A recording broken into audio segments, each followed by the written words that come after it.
A new Wordle puzzle is online. Click on the link to play. Listening to the following video may give you clues.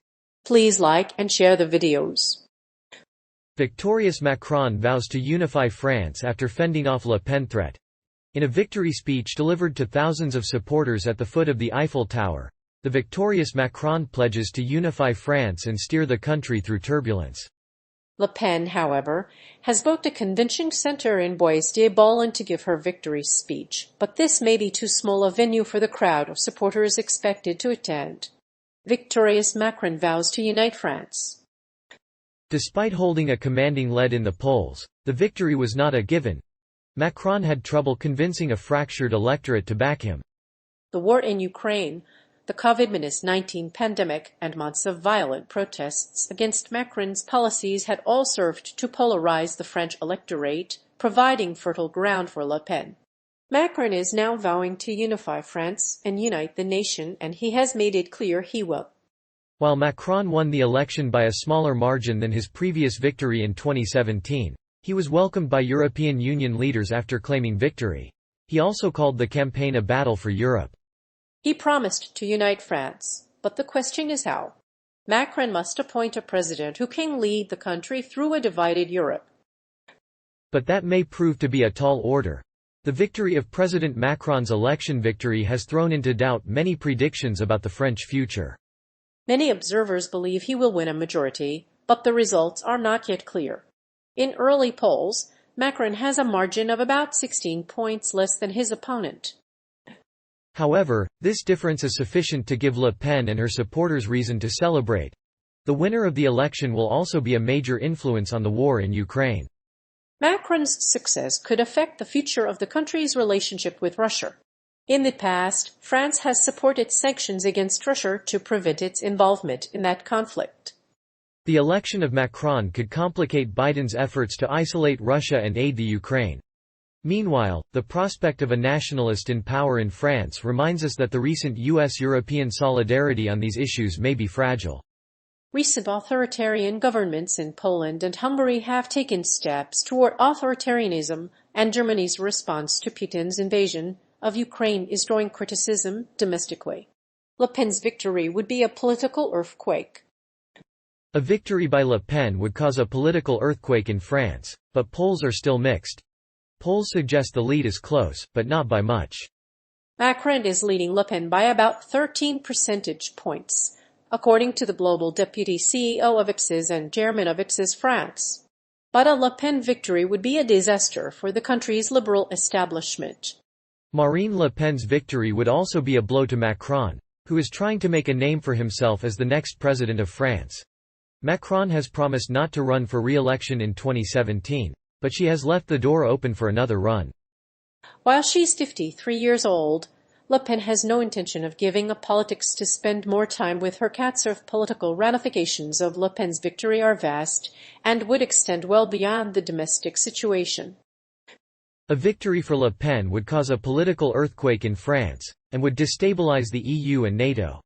Le Pen's campaign promises to pull France out of the NATO integrated military command structure.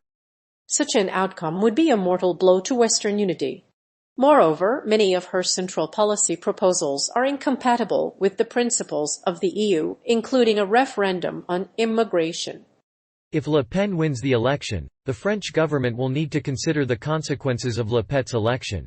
The party's stance on Europe is also unwise, since it could lead to a crisis of a different sort. The French government has repeatedly urged its citizens to consider Le Pen's political agenda before making their final decisions. It would be an enormous political earthquake for France if Le Pen's win is the result of a francachorate, and the country's liberal politics would be shaken. The election was not without controversy, but fortunately Macron has won the election and is now a sitting French president. In the runoff election on Sunday, Macron's opponents Marine Le Pen had a tough time attracting voters, as they had expected. Earlier polls had predicted a Macron victory, and he vowed to make amends. As the results came in, Macron's supporters in the Champ de Mars Park by the Eiffel Tower erupted in joy. Meanwhile, leaders in Brussels, London, and Berlin welcomed the result. Macron's anti-immigrant program little changed. In the second round of the French election, Macron is widely expected to defeat his far-right rival Marine Le Pen. The National Rally Party thrives on the fears of immigrants and Muslims. Despite the fact that only 8% of France's population is Muslim, the party's platform remains unrepentantly anti-immigrant. The election, however, is not without its challenges. In a series of interviews with Reuters, Macron made no mention of addressing the issue of Islamic tourism or immigration. While he did not mention the economic roots of the problem, he did cite the fact that the hateful behavior of some immigrants can be traced to the economic situation. The government also emphasized that these attacks have a racial dimension. While Macron remained in the race for the presidency, Le Pen's rhetoric has shifted. While she no longer talks about abandoning the euro, she looks to Viktor Orban, who has a close relationship with the Kremlin. Macron's anti-immigrant program remains largely unchanged. Macron was able to marshal facts on economic issues and ask Ms. Le Pen to clarify how she plans to finance her reforms. Le Pen's campaign message shifted from the economic crisis to the cost of living. Le Pen focused on the cost of living and posted pictures of cats on social media. She also promised to bring back order as president of French unity. As president of the nation, Le Pen has effectively positioned herself as a leader that connects to the people. By contrast, Macron has been largely isolated or aside from a change in tone. Macron's anti-immigrant program remains unaffected by the Le Pen threat. The Communist Party in Amiens, where Macron was raised, once ruled the town hall for 11 years. It now has a much stronger base of support and appeals to working-class voters. Le Pen's father founded the party in the 1970s on anti-Semitism, xenophobia, and nationalist nostalgia. He warns of civil war if Le Pen is elected. As the French general election approaches, victory in the first round is a big step for a new president. In the first round, the turnout was low, reflecting the widespread apathy among the French population. A majority of young people opted out of the second round. In addition, far-left candidate Jean-Luc Mélenchon was highly critical of both candidates, claiming that they lacked the necessary values to rule France. Macron has been praised by European leaders as very pro-European. His election results have come as no surprise, but he'll face a tough task of attracting voters to his party and steering the country through this period of turmoil. While Macron will focus on uniting the country, he is also eager to mark his victory. He has gathered supporters at the foot of the Eiffel Tower for a victory speech. Le Pen, meanwhile, had booked a convention center in the Bois de Boulogne, which could hold 500 people. The election was framed as a referendum on Europe, ecology, secularism, and climate change.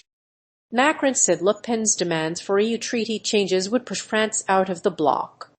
He also attacked Le Pen for his local weather-skeptic rhetoric. Macron has pledged to unite France despite his critics. A recent poll found that 73% of French citizens supported Le Pen. While rights groups are relieved by Marine Le Pen's defeat, they urge Macron to act against racism.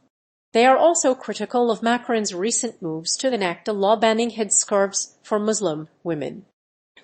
His nods to the far right weakened the unity of France and his presidency.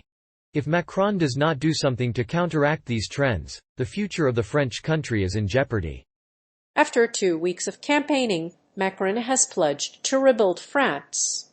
But his popularity is not limited to the urban areas.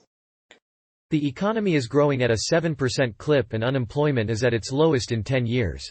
Yet, despite Macron's efforts, many people in blue-collar bastions may still feel that inequality is a problem.